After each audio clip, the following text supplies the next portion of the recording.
الآن جاء دور التكريم وتوزيع جوائز الفائزين بالمسابقة.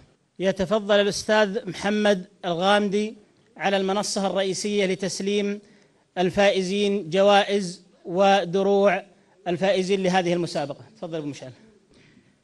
الفائز بالمركز الأول في مسابقة شاعر تبوك هو الشاعر علي بن صالح الضوي العنزي. تفضل علي. وجائزة المركز الأول هي سيارة سوناتا 2013.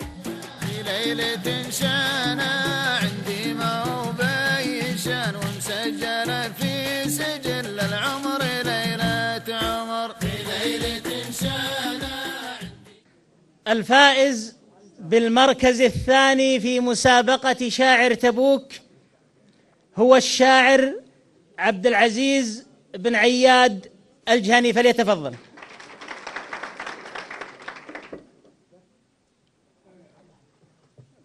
جائزة المركز الثاني هي سيارة أكسنت 2013. الفائز بالمركز الثالث في مسابقة شاعر تبوك هو الشاعر سالم بن عواد أبو جنيب العطوي. وجائزة المركز الثالث هي سيارة هونداي أكسنت 2013. المركز الرابع في مسابقة شاعر تبوك هو الشاعر ناصر بن خليوي البلوي، فليتفضل. وجائزة المركز الرابع هي سيارة هونداي آيتن 2013. الفائز بالمركز الخامس في مسابقة شاعر تبوك هو الشاعر خالد بن دعيج العتيبي. وجائزة المركز الخامس هي سيارة هونداي آيتن 2013. وبعد تقييم لجنة تقييم القصائد، وهي كل من الشاعر سعود القت والشاعر خالد العضاض، قررت اللجنة إعطاء قصيدة المتسابق ناصر بن خلاوي البلوي المركز الأول.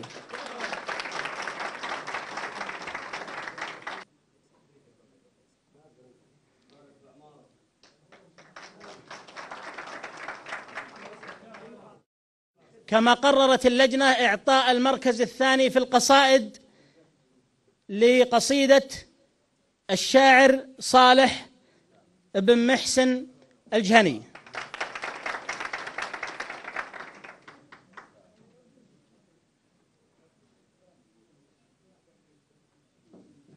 أيضا قررت اللجنة إعطاء المركز الثالث في القصائد لقصيدة الشاعر خالد بن دعيج العتيبي، فليتفضل.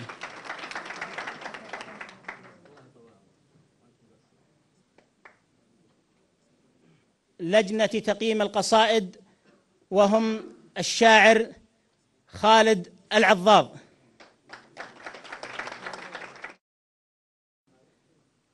والشاعر سعود القت.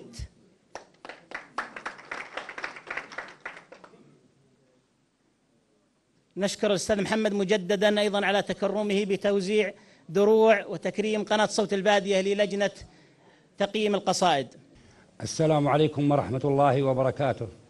مساكم الله بالخير، ورحب بضيوفنا الكرام من خارج المنطقة، وسبق وأن قدمهم أخي الدكتور عبد الرحمن، ولا يفوتني أن أرحب بشيوخ وأعيان وأبناء منطقة تبوك الذين شاركونا هذه الفرحة، فرحة نجاح مسابقة شاعر تبوك، التي كان وراء هذا النجاح أخي الدكتور عبد الرحمن المطيري وتوجيهاته ودعمه المادي والمعنوي لنا خلال المسابقة، كما أنه تعرفنا على نشامة بالفعل فازوا نجوم وظهروا نجوم للأمانة.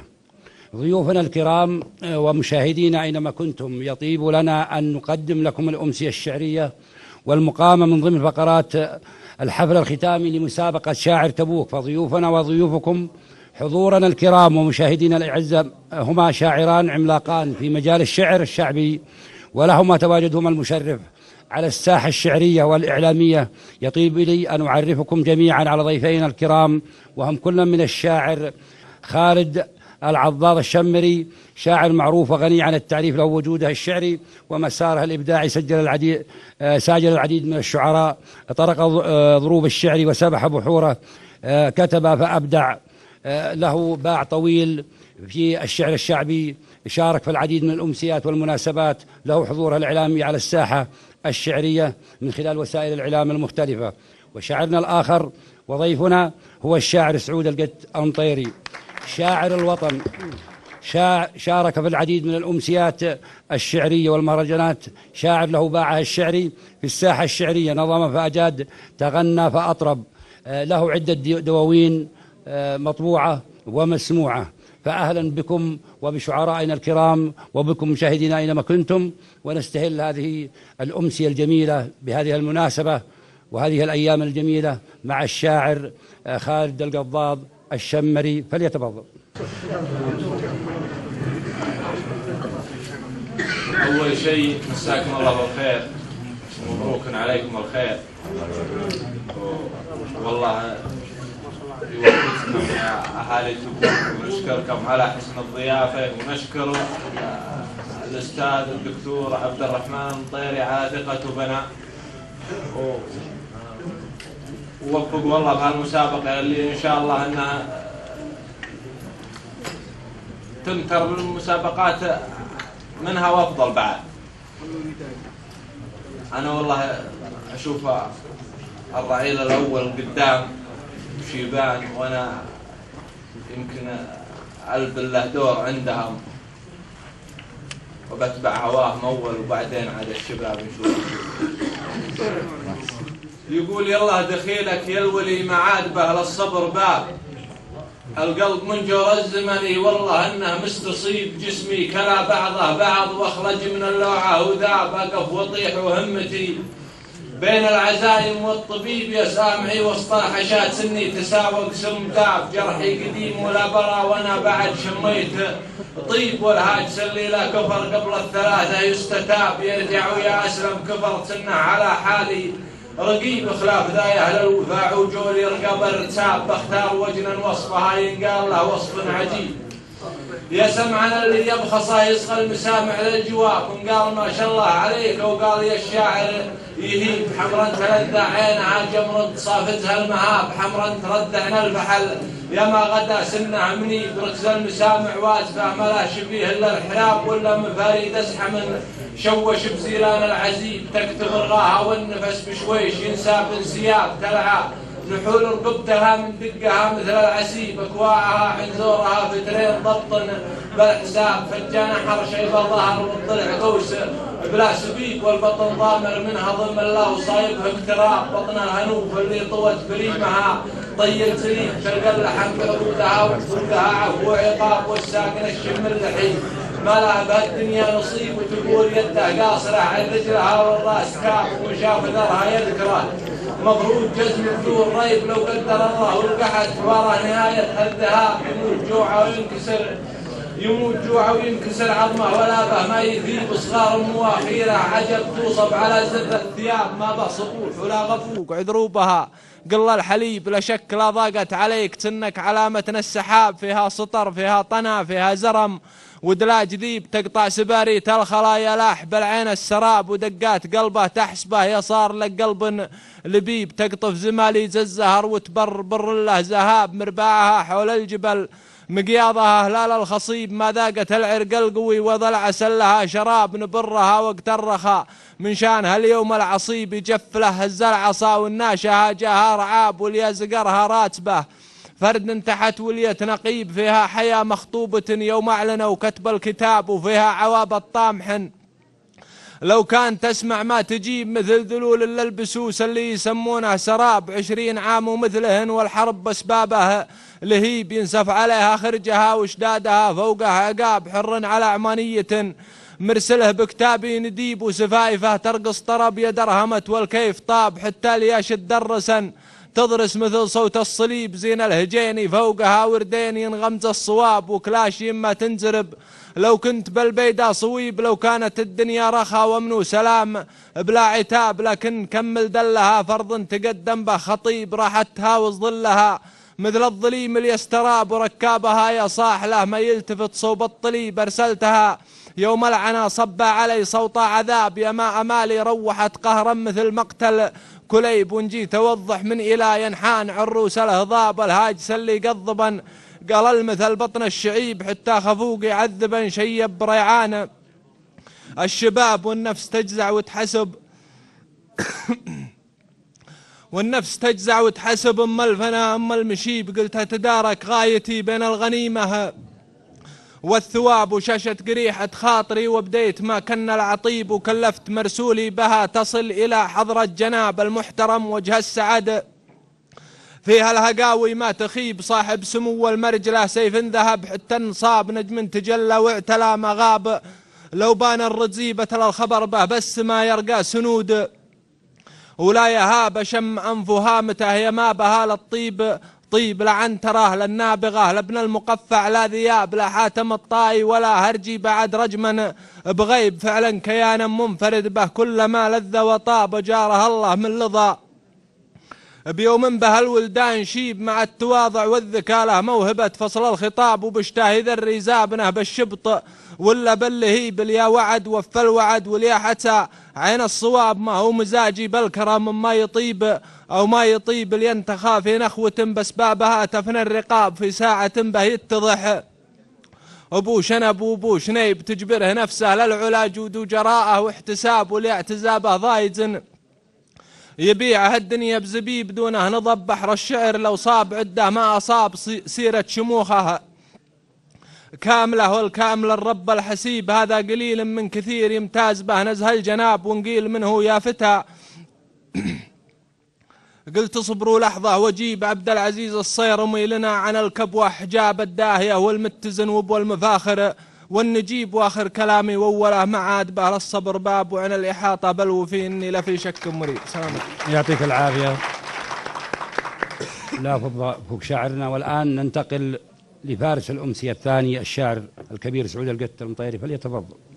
السلام عليكم ورحمة الله، مساكم الله بالخير جميعا. في البداية يشرفنا مشاركتكم، وفي الحقيقة أن القصيدة اللي رأينا أنا وأخوي خالد العضاض أنها تستحق المركز الأول، أنا لي طلب عند قناة صوت البادية أنها تطلع للجمهور كلهم يشوفونها يا فيديو كليب يا أبلقى شاعرها كاملة عشان يعرفون أن إن شاء الله مصيبين. والقصائد كلها طبعا لكن تستسلم من الأول، وفي الحقيقة أن احترنا في اختيار القصيدة ولكن وجدنا فيها شيء يلامس الخطة ويمكن عشان الشيء هذه أخذت الأول قصيدة. سلام باسمي وباسم مطير يا أهل تبوك يا أهل السلوم الزكية وأهل المرجلة.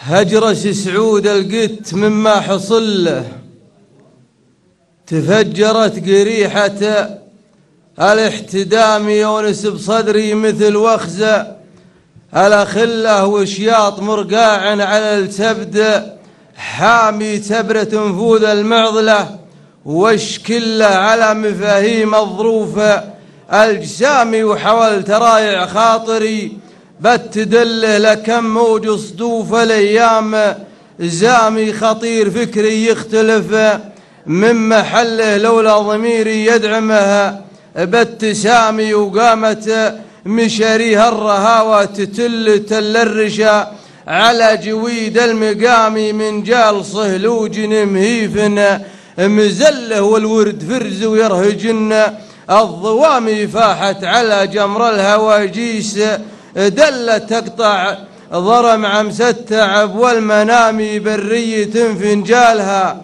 يوم زله يشدي خضاب معورجات، الوشامي يسحك ميلها، وانا مضر مله اجذيت منقه معتلينا، المقامي فرايد مرفاها، من كل زله تبقى على صدر الجزالها، وسامي يشفي بها قلب الغرابيل، غله تطرد عن البال الغبش، والقتام يرودني يشفن ما كلنا، ما يرودني يشفن ما كلنا، حصل له وشبوح جسرات الروابع، حيامي وهيج الظروف يلوف قلب الموله كما يلوف القيض نبته، النوامي ولكل من يسعى العلم، وصل له بعض الهقاوي يعسرن، المرامي والشي زين اللي يتهيأ بحله ولا يتعدد فاقته ما يسامي،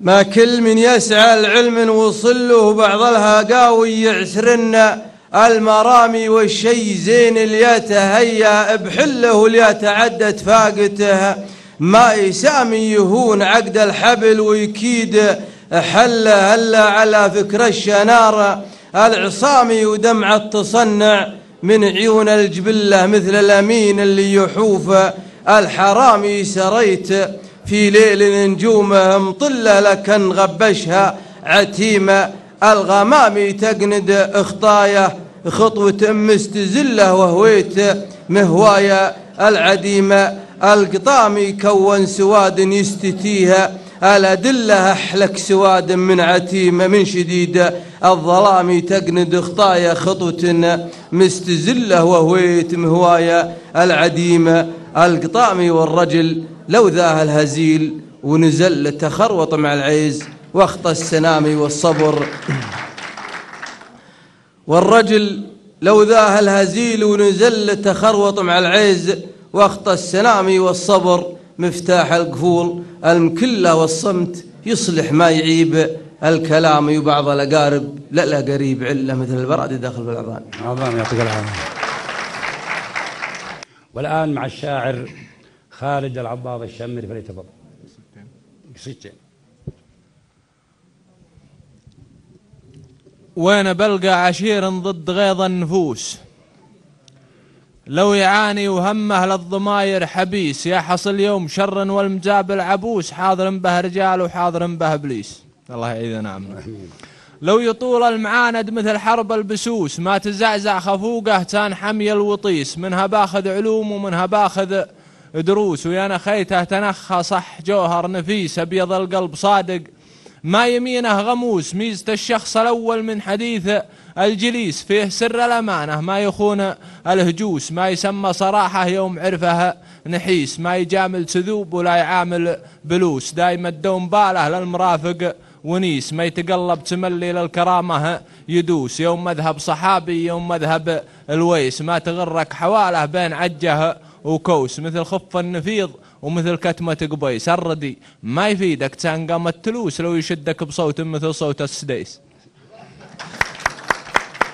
الردي ما يفيدك تنقم التلوس، لو يشدك بصوت مثل صوت السديس، باغي اللي رفيج ما يرود الرسوس، عايز بالوصايف مال جنسه جنيس، يتكلم كلامه مثل نقد الفلوس، ودون هرجل مشقة واجف من تريس، ولا يطاول رفيجه بالخطاء والحسوس، والذهب ما يشبه بالتنك والسويس، دون نقص وقصره بالرجال الجلوس، والمعاني تفاخت مثل طلع الغريس.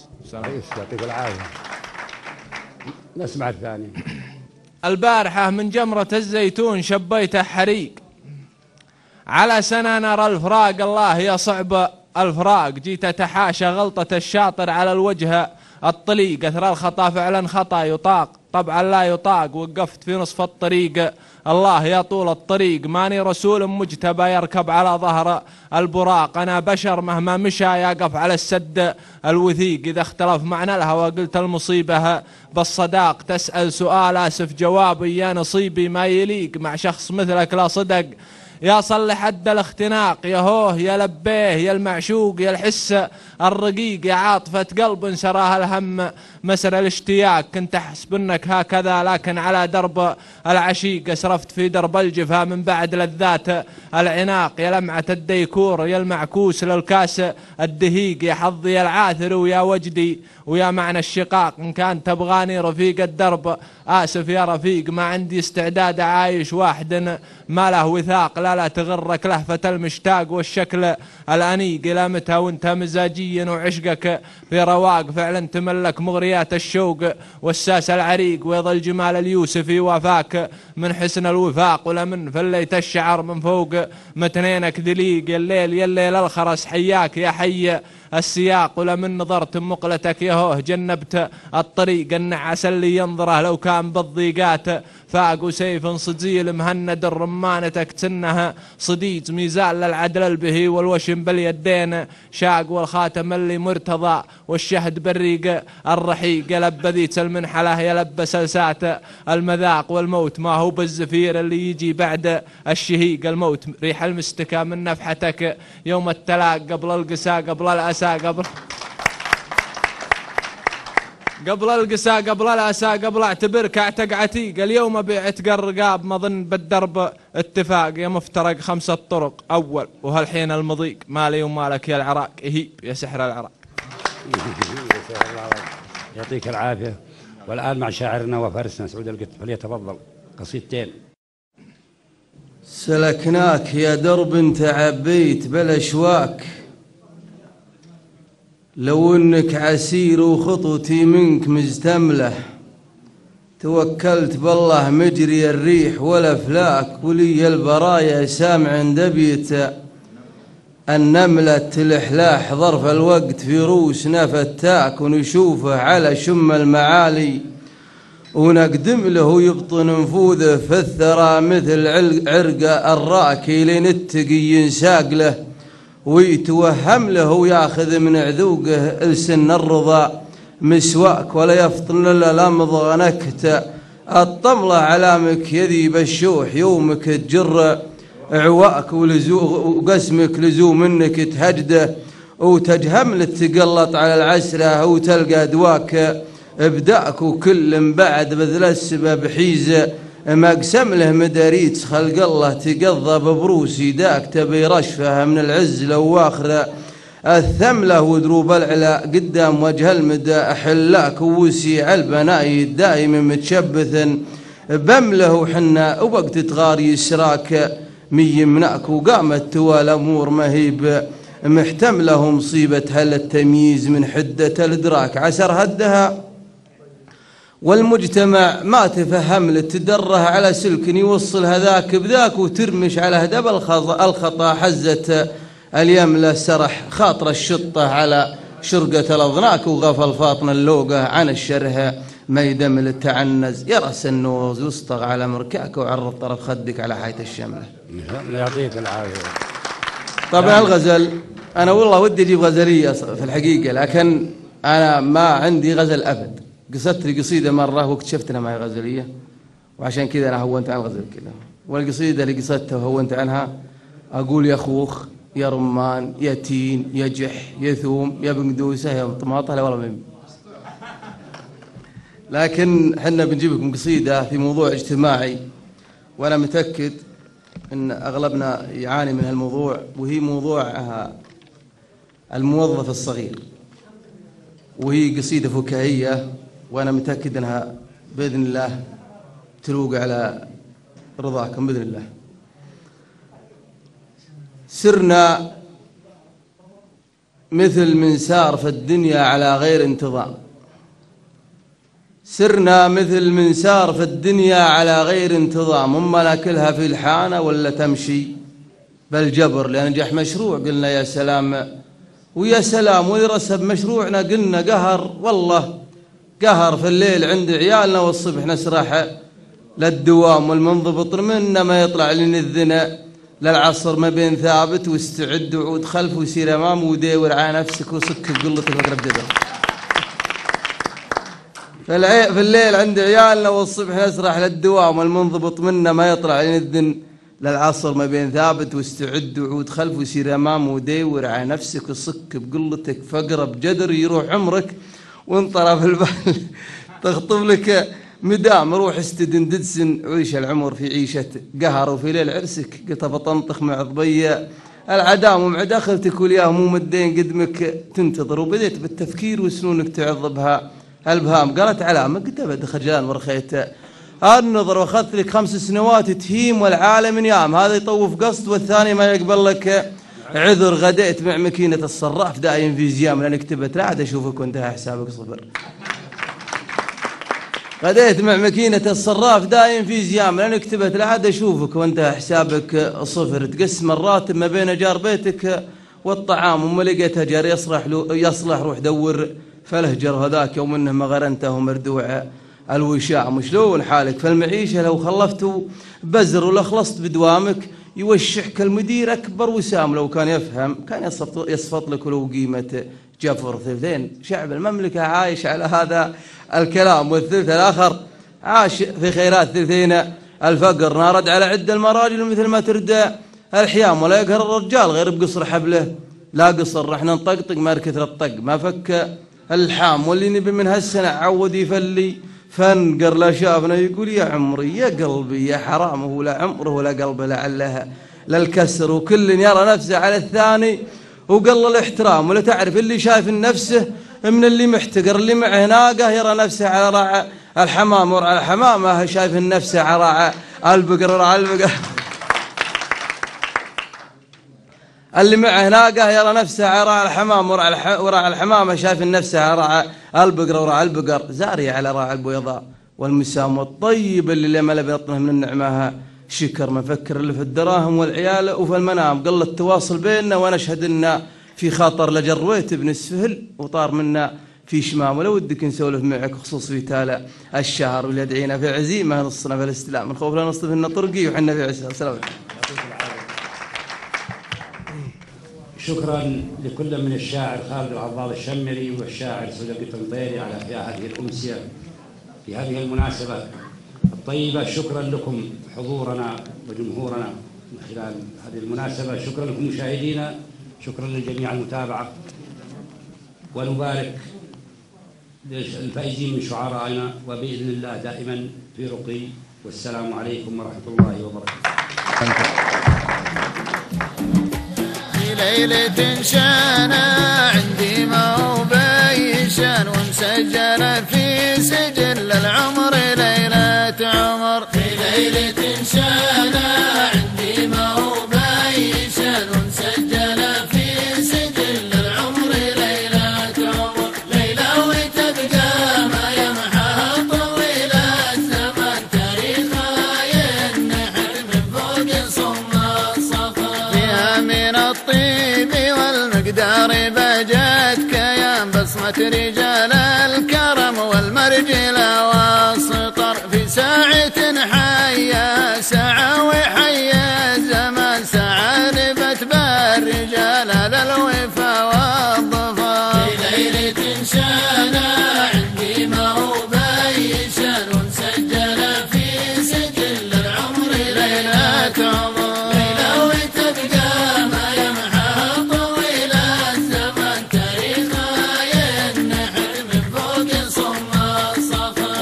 مراهن على العلم المشرب ريان جمعة رجال المعرفة عندي أكبر فخر. من يوم حددت لزواجي بهذا المكان من واجبي دعوة الأجواد شان وقدر. في ليلة شانا عندي موبيشان ومسجلة في سجل العمر ليلة عمر. ليلة وتبقى ما يمحى طويل الزمان تاريخها ينحر من فوق صم الصفا. من مطبعة ريشة السلطان بالمرجان سويت لها للوفا